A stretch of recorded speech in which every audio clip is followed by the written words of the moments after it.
One power, invisible, and you see it everywhere and every day.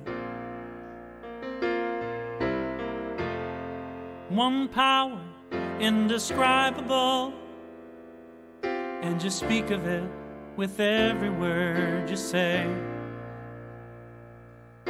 Mysterious until you know the truth. As simple as the love inside of you.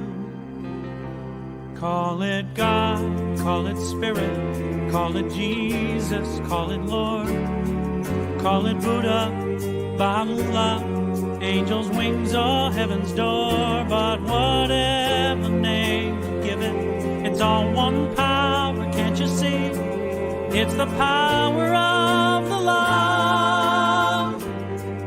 in you and me. One power, one power. Hello, hello, hello. Good morning, good morning, good morning. Beautiful people. This is our last Sunday of the year here. Can you believe it? We're in December, going into a brand new year, 2024, where we will expect more. So I want to welcome everyone here, here in the room, and of course, our online community. Uh, we're certainly glad that you're here. We're certainly glad that you have chosen to spend your time with us this morning. So we've had a really wonderful year, um, challenges, but we're here. So this is the exciting part about life in and of itself. We know that there are going to be bumps in the road, but we maintain. I want to give a shout out to our leadership that has been steady in all the things that have been happening here for the Center of Spiritual Living. Our board president, Lee Hupp, has done an outstanding job in gathering the people and making sure we are about Center for Spiritual Living business. Our speaker committee has done an outstanding job as well. We have gotten some of the best speakers, and today it is the same. We have Reverend Dr. John Karn that is joining us. And what an impactful time that we had the last time that he was here. So no pressure, Reverend Dr. John, but we are looking for more of the same. Um, we have been able to maintain again where we are, and that I want to say thank you to you guys, to the members. Um, Without your support, without your presence, it just doesn't happen. So as you guys know, we are at the end of the year and we're in our end of year campaign. And we are asking that you consider us to be one of your nonprofits that you consider giving to at the end of the year. It is part of our vision where we're looking to bring in a spiritual leader that will be able to continue where we are today.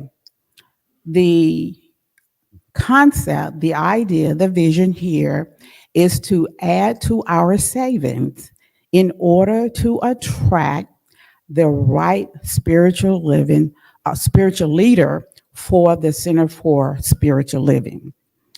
And we want to hear from you guys. We want you guys to let us know what is it you're looking for in your spiritual leader. What are those qualities? What are the activities you want to see here at the center?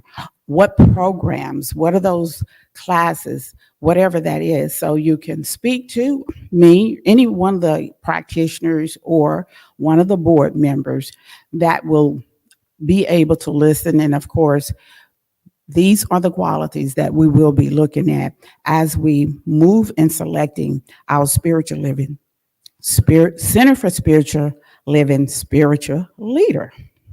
So we want to continue building together a world that works for everyone. So let us know what it is that you're looking for, that you're hoping to have. So we want to do our declaration of principle at this time. I believe, I believe in one God, one absolute power, and first cause to all things. I believe that this power is perfect love, and it creates out of a desire to express love. I believe all thought is creative, and how I choose to think creates my personal experience. I believe in the unity of all life and the immortality of the individual soul forever unfolding. I believe in the eternal goodness, the eternal loving kindness, and the eternal givingness of God to all. And so it is.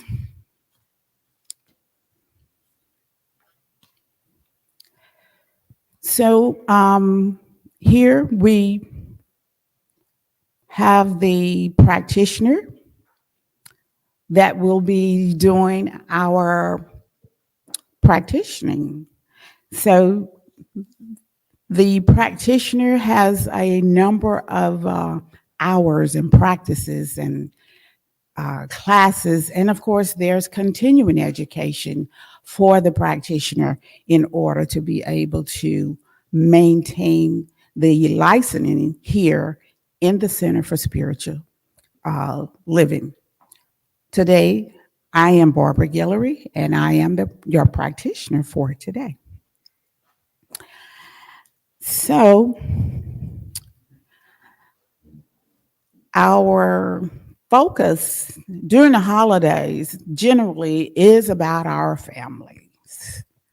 So sometimes you just say the word families, and that just triggers some people. But coming here to the Center for Spiritual Living, I have been able, through the classes, to understand more about the universal laws and how I am able to apply these universal laws into my own personal life. One of the things that I learned about was being an observer in certain situations. So, as an observer, this kind of shifts your attention. If you are a mother and maybe your child is sick, it can cause your energy to be totally different simply because of the emotional attachment to the child. However, in an observatory mode, it allows you to be able to focus on what has to be done for this child. In your conversation with the doctors or their caretakers, you're now more focused on how do we get the child to become well. Um, in an observatory mode, it's like a play. If you are in a play, you have cues during the play that you're going to enter onto the stage. So it is a process, it is a flow. So you always want to time yourself. And the way you do that, again, is being in an observation mode. Oftentimes, when we're driving up on the up ramp. We have to time our point of entry where we don't cause ourselves to be a victim. Someone runs into us or we run into someone. So we have to be very strategic in going in the up ramp and making sure when we enter that flow, that process, we do so in a way that it does not become disruptive. So during the holidays, I'm asking that you guys plan how you plan to enter into the conversation of the families, into the holidays, into your friends, using the observation mode. And again, be intentional about how you want to participate. And in some cases, you may decide, I don't think I want to participate. But again, you are the one making the choice, and you're not unconsciously drawn into another person's drama. So, is that you, Reverend Angela, out there? Oh, thanks for being here. But I'm going to wish everyone happy and joyful holidays, and just use the principles to enjoy your holidays. One of the idea in doing so is just being detached and an observer. And at this point, I am going to take us into a treatment of peace. So as we gather ourselves, we become very still, knowing and focusing on our idea of peace, on the thought of peace, on the concept of peace, on the world peace. Our knowing and understanding of peace is what gives me peace in my life. It is how I can and do experience peace in my life.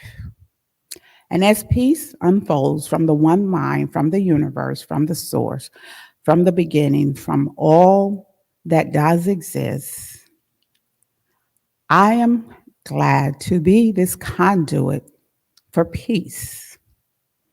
And as peace continues to unfold in my life, I, as a conduit, can offer peace to any and every situation that I encounter, that I foresee, that I am part of, simply by invoking the thought of peace into my being, into my existence. Peace, peace, peace. It is this knowing of the concept of peace. It is this knowing of the idea of peace. It is this knowing of peace in and of itself that I too experience peace. As a co-creator with Spirit, I can and do create peace in my being, in my existence, in my affairs, in my family, in my community, in my church, in my center, in my workplace, any and everywhere that I am. And for this understanding, I am grateful. And so it is. So here at this point, we'll have special music.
then I know that all is well. All is well. In this and every moment, I am safe and all is well. In this and every moment, I am safe and all is well.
Safe and all is well. That's what I like about being here at the Center for Spiritual Living Midtown. I am safe and all is well. Today we've got a very special guest, and I won't say like special guest because we kind of know him. We claim him as ours, even though he is actually the dean at Emerson. But I want to welcome to the stand Reverend Dr. John Karn. He is a licensed and ordained minister since 2015 with a doctorate of divinity and a doctorate in religious study. He's a certified hospice chaplain and religious science practitioner as well. He's been faculty of the Emerson Theological Institute since 2014 and the dean of students since 2023. Besides teaching, his passion is to serve the disenfranchised. He serves on the Emerson Theological Institute's Board of Directors and the affiliate New Thought Board of Directors. Help me welcome Reverend Dr. John Karn. Thank you.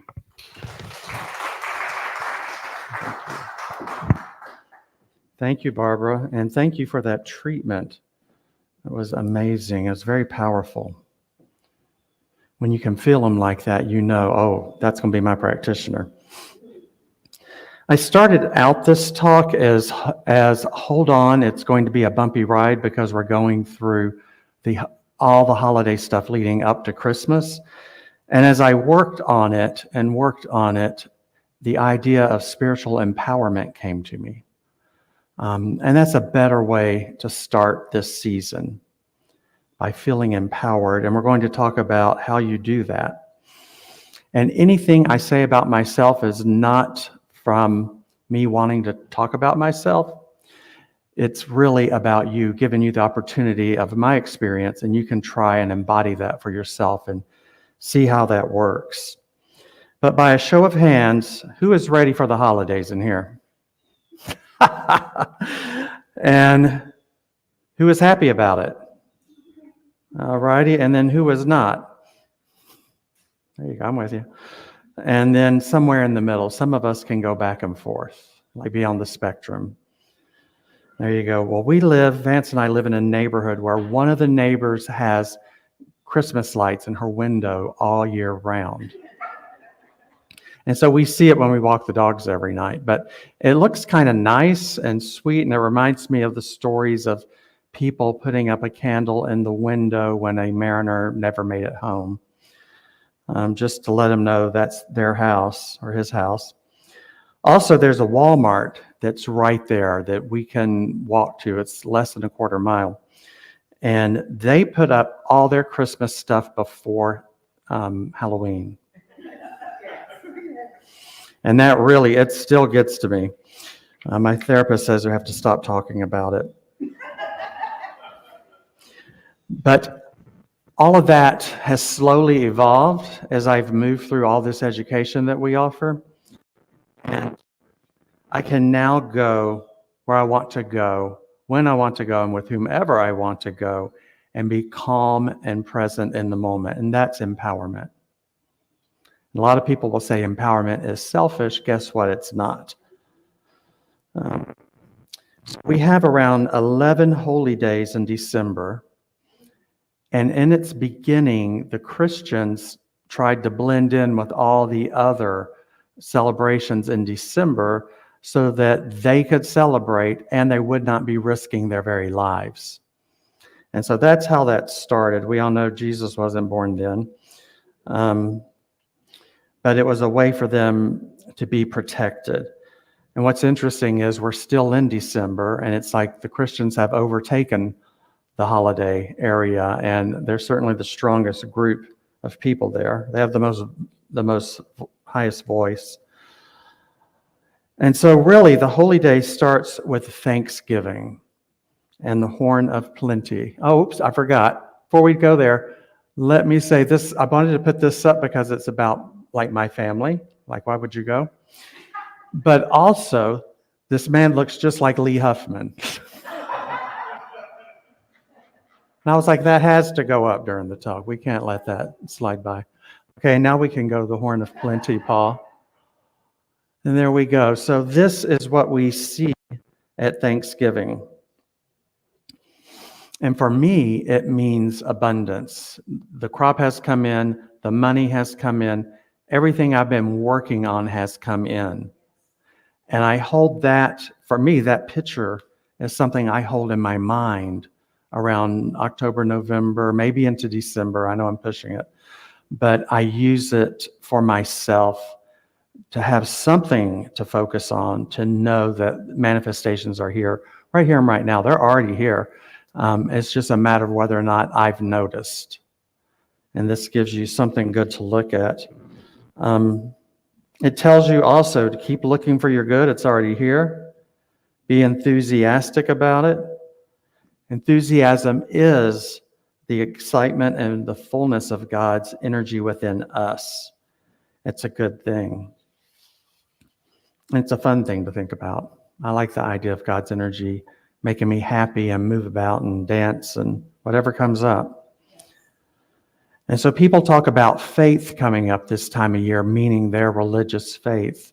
For us, I do have faith in this teaching, don't get me wrong. For us, it's about, do you have the faith in the goodness of the holiday season, or do you have faith in the badness around it?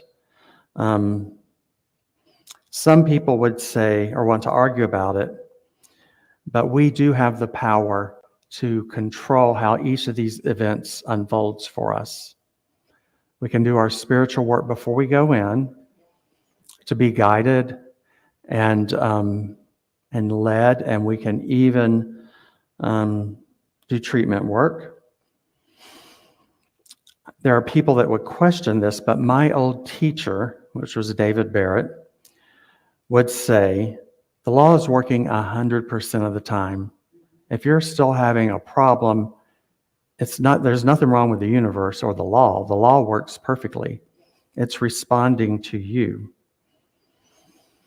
So you can go out and believe everything's going to fall apart. We're going to have a blow up about Trump at this family, get together.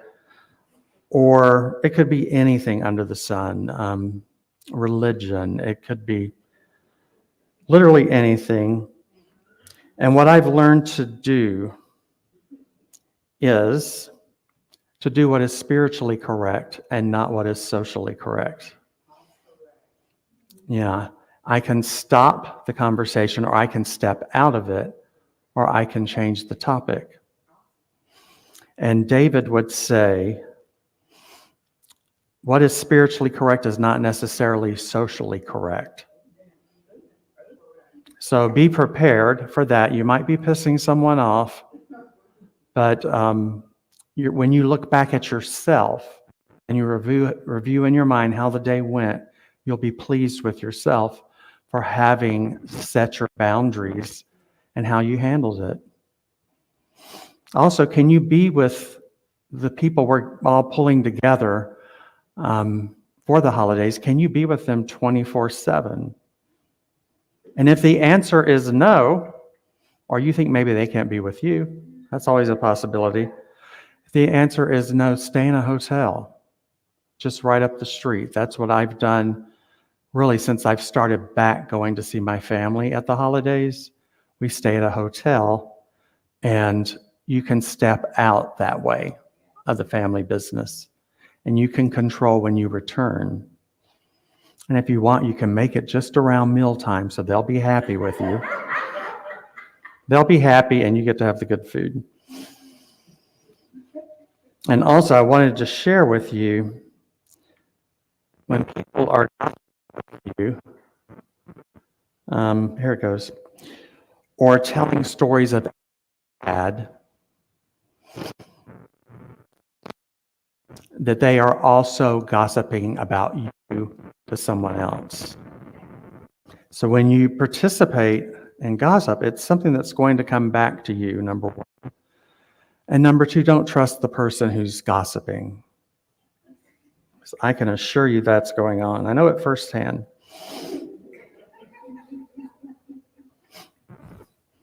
Recently, I was offered a beautiful gift by one of my colleagues that I knew was over $1,000. And I said to her that I just can't accept that. Thank you, but no thanks, you keep it. That was what was spiritual, or what was socially correct for me during my childhood to this time. And after I hung up the phone, and I took about 5 minutes, I realized I was blocking her opportunity to gift me something that was really valuable. And so I called her up and told her so. And she said, "You're exactly right." She was giving me something beautiful, and I was able to accept it and express my gratitude. And she also pointed out that I was growing in the right direction, which was nice. Now, gratitude is all about the season. Gratitude is everywhere. Are you able to see it as you go through, or are you so stressed out with figuring out the food and the ice chest and all those things you're going to travel back and forth with, or you're going to let somebody show up at your house with, and you have to think, are they going to let my dogs out by accident? I've got to do something about that.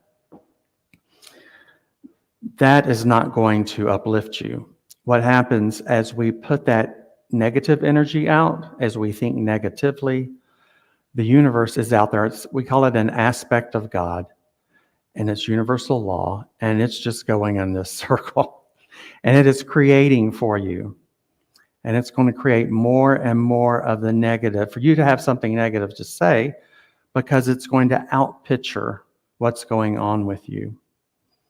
In the old days, they called it movie screen or mirror. The old guys that put this all together. I just know that that is happening. I'm aware when something pops up, and I shift myself to gratitude. And I encourage you to do this all the way through December, at least 5 times a day. And then when you roll into January, you can start dialing it back to maybe twice a day you want to do this. But if you do it 5 times a day, it's like the prayers in Islam. How can you get off track and back into the negative when you're centering yourself 5 times a day? So when you do this and you include gratitude with it, instead of the negative that's bothering you, you have to set that aside and go, no, I'm not interested in that. I'm interested in gratitude. And what is bringing me gratitude? And so as you do that, universal law is doing its thing for you like it always does. And it starts sending you more and more and more things to be grateful for. It's like a self-fulfilling prophecy. If you go there negative, you're going to get negative. If you go there positive, you're going to get positive. And some of that stuff will disappear in time. So that's your energy going into universal law. And so, speaking of that, I was reminded of a Ralph Waldo Emerson essay that he did, and it was called Self-Reliance. And his point about this was about giving to those causes you believe in. Don't give out of guilt or you feel obligated to give. And so in his time, they had organizations, the way he referred to it was alms for sots. Alms, ALMS, being gift, money, or whatever that you could give to sots, which were the alcoholics. And so he's like, I've already made my list of who I want to give to this year. I don't want to be forced out of guilt to give to an organization that I didn't want to include this year. I've already got my stuff set up. And so he said, I sometimes succumb and give the dollar, and yet it is a wicked dollar, which by and by I shall have the manhood to withhold. And that actually, it makes me laugh. I think it's funny. When you're laughing about Emerson, you know you're a New Thought nerd at that point. So I had to take it 3 times. I was not getting it, and I knew I needed to get it. So it's all about your energy. Your energy moves before you, and people feel it before you are there. I think about the dogs knowing when one of us is coming home and we're not even there yet in the driveway or up the street. They know you're coming. They can see people's auras. We have people that can see auras and share that with us, but the dogs can too. And so they'll try to go to people that will pet them when we're at the park, and they'll charge the opposite way if there's someone they don't like, and they don't know them. It's just they're energy filled.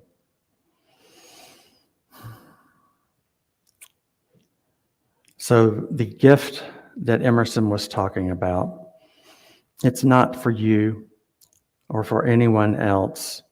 You're to be authentic so that you can be happy with yourself when you go back and look at it all over again. Through this teaching, I have learned to become more spiritually aware and more empowered all throughout the year. I hope you're able to use some of these techniques to do the same thing.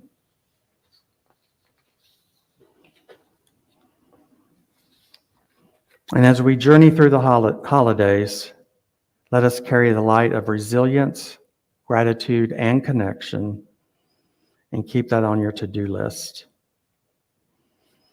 And before we wrap this up, I want to go to the Christmas to-do list.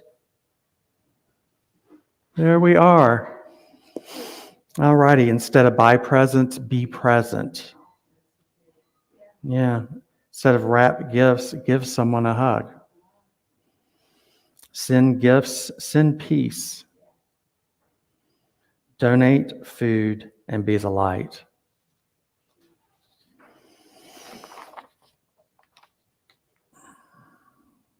And lastly, what we learn through the metaphysical or the new thought teachings is to embrace the power of perspective. How are you seeing what's going on? In fact, I've read that if you can't forgive or you haven't forgiven, when you walk in, say a room, say this room, we're seeing it through the eyes of something that needs to be forgiven. We're not seeing what's really here. Barbara might remind me of someone in my family that pisses me off regularly, right? Or she treats me as less than, not smart enough, not good enough. And so I see that when I walk in, right?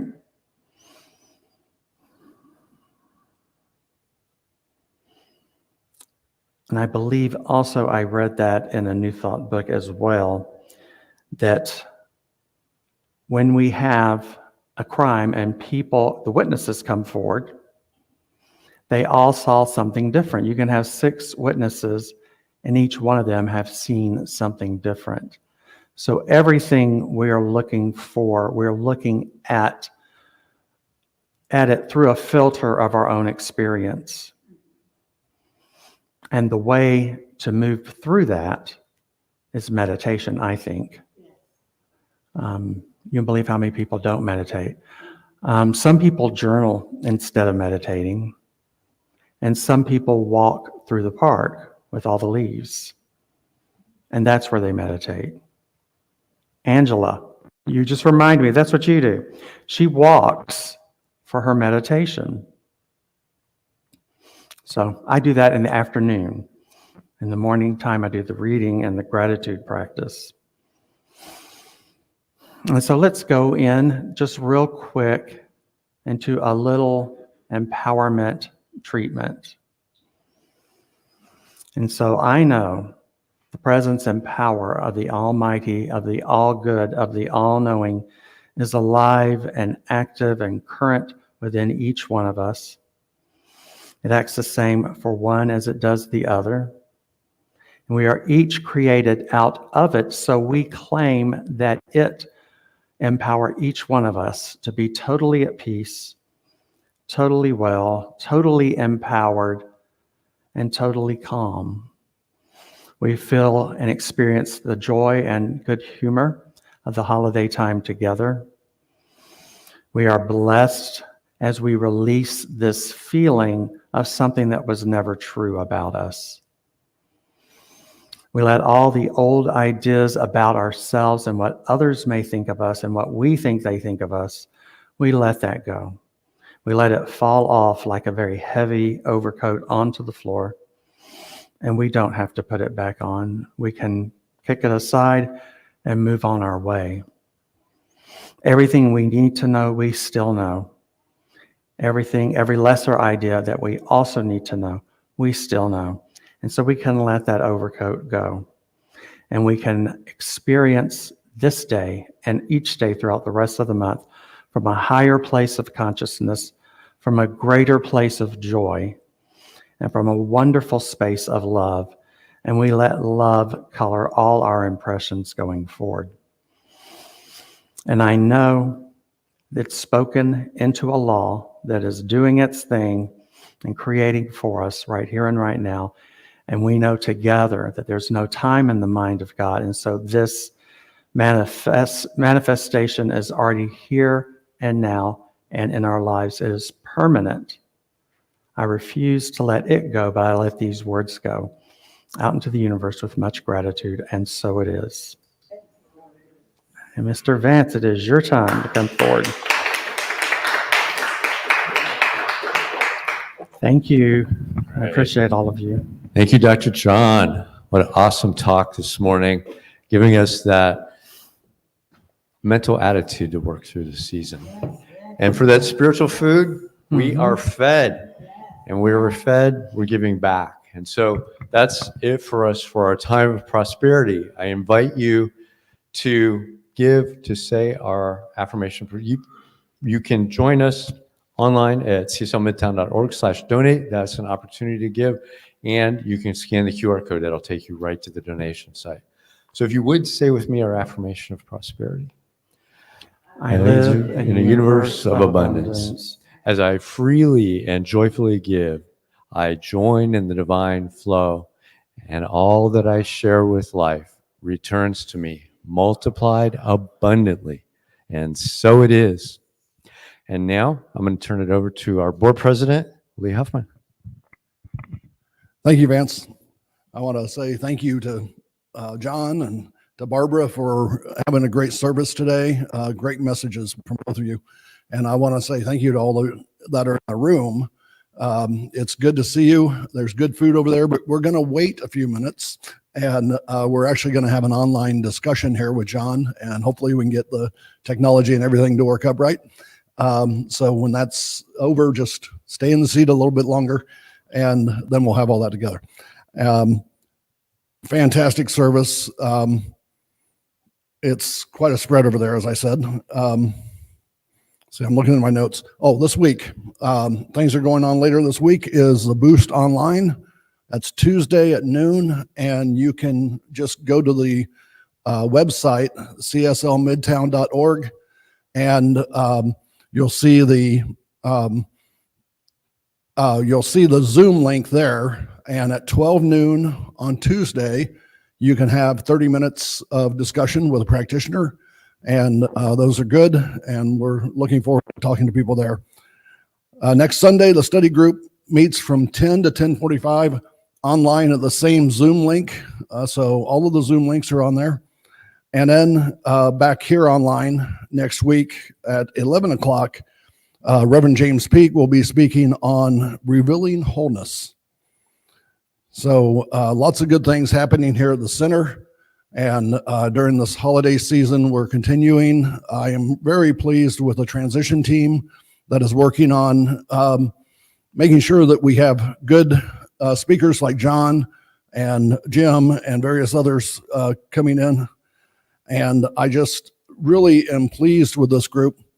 And I'm pleased with the donations that are coming in. We would like to see more, of course. And we're looking forward to that. And please, during this holiday season, give to the place where your heart is what Reverend John was talking about today.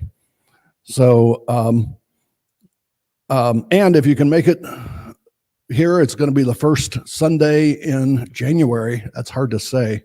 That's going to be 2004 very soon.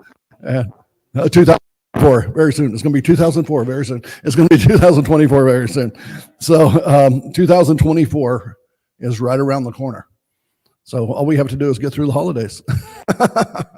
So, all right. So anyhow, thank you everybody for all that you're doing. It is going well, and it's going so well that we actually postponed a couple of transition team meetings this month so that we could have more time with our families and things. So I will pass it back. Okay. All right. So we're going to go ahead and do affirmation. Okay. I guess I'll do the affirmation.